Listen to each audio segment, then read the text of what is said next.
The grand piano stood untouched in the marble lobby of Hawthorne Towers. More decoration than instrument, shiny, silent, ignored by everyone except the janitor, who polished it each morning with reverent care. To most, it was just part of the luxury aesthetic. To him, it was a memory, a dream dormant, but not dead. One morning, the elevator chimed open, and out walked Camille Hawthorne, CEO of Hawthorne Enterprises, heels tapping on the floor like a metronome of importance. Sharp, cold, and beautiful, in the way winter is distant, immaculate, untouchable.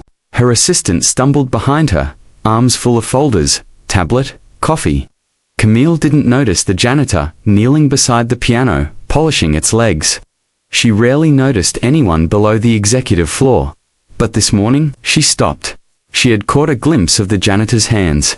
They weren't calloused, like someone used to pushing mops or lifting trash bags. They were long, elegant, with fingers that curved like they remembered something musical. Something profound. "You play?" she asked, cocking her head. The janitor, tall black, around 30, in a faded blue uniform, stood up, surprised by the question. "Used to," he said, modestly. "Used to." What changed? He shrugged. Life. Something about the way he said it, quiet but deep. Like a whole history condensed into one syllable, made her curious. She smirked, a lopsided grin, more challenge than smile. "If you can play Chopin, I'll marry you." The assistant choked on her coffee. The janitor raised an eyebrow. Camille turned on her heel and walked away without another word. The heels tapping again, fading into the elevator's closing doors. It should have been a joke, but the story didn't end there. His name was Elijah, born in Baltimore, raised by a single mother who worked 3 jobs and still found time to take him to free concerts in the park. He had a gift for music, absolute pitch, a delicate ear, a hungry heart. He got into Juilliard, made it through a year before the money ran out. He played piano in bars, taught lessons to spoiled kids, and then stopped altogether when his mother got sick. After she passed, he drifted, landed in the city. Took the janitor job because it paid steady, had health insurance, and didn't demand anything more than silence and sweat. But he never forgot how to play. That night, long after the office lights had dimmed and the halls emptied of suits and status, Elijah sat at the piano, fingers hovering, heart racing. Then he played not just Chopin. He poured himself into it, nocturne in E-flat major op 9, no, 2.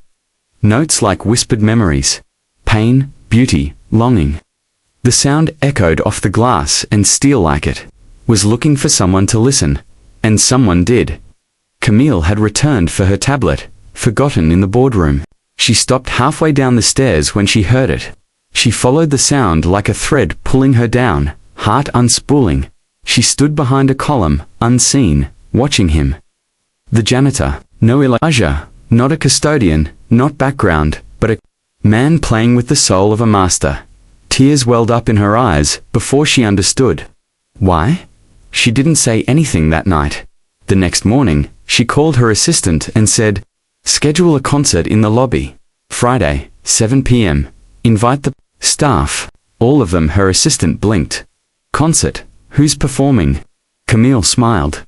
Elijah almost didn't agree. He didn't play for attention. But Camille insisted, and something in her tone wasn't the same as before. Not a smirk, a softness. Maybe respect. The night of the concert, the lobby filled with secretaries, security guards, janitors, executives, all watching, curious. Elijah wore a suit Camille had tailored for him. He sat at the piano, and the world went quiet. He played like someone trying to reach across time, like someone introducing his soul. After the final note, the room was still. Then, applause rising, uncontrollable, Camille stepped forward. "Ladies and gentlemen, that was Frédéric Chopin, performed by Mr. Elijah Moore." People turned to look at each other. The janitor, she smiled, softer now, without irony. "For those who don't know, I once said half-jokingly, of course, that if anyone could play Chopin well enough, I'd marry them." Laughter rippled. Camille turned to Elijah. "I wasn't joking." He looked at her, confused. Why a man like you works as a janitor instead of gracing Carnegie Hall is a mystery I intend to help unravel, she said. Not because I pity you, but because I see you. The room fell into reverent silence. She stepped closer.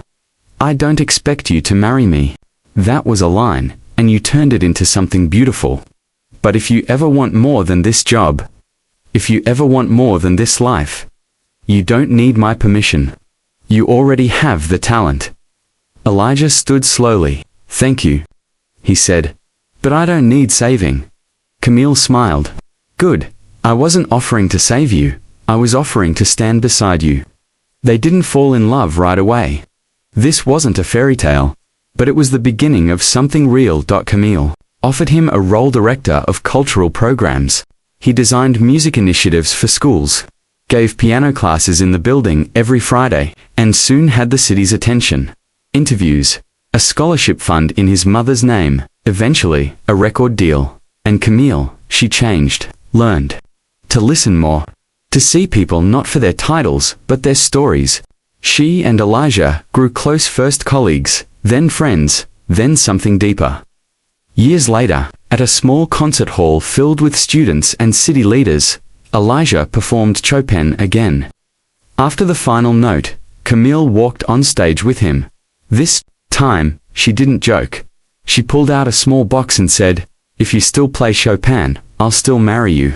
He laughed, tears in his eyes, and said, "I play for you now." The message: everyone has music inside them, stories, talents, dreams waiting to be heard.